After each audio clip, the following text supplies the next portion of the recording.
మాట కోసం నువ్వు ఆయుధంగా మారి కొండలే ఢీ కొట్టరా అది ఎంత కష్టమైనా ఆశయాల పీఠం నువ్వు అందుకున్న నాడు నిండుగా మురిసేనురా మీ అమ్మ ఎక్కడున్నా చేయూతే ఇస్తుంటే ఓ స్నేహ బంధం చరితల్లే మారాలి నువ్వెళ్ళు మార్గం నీ ప్రతిభే చూపించే ఆ రోజు కోసం ప్రతి అణువు కావాలి నీ వెనుక సైన్యం లేరా అడుగేరా ఆ శిఖరం చేరా.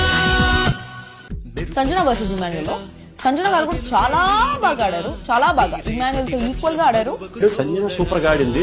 అంటే నేను ఎవరి గేమ్ కైనా నేను ఇక్కడ ఈ హౌస్ లో ఫ్యాన్ అయ్యానంటే సంజన గారి గేమ్ కే ఫ్యాన్ అయ్యాను. కానీ సంజన గారు సూపర్ గా ఆడారు గేమ్. అందరికీ చేతు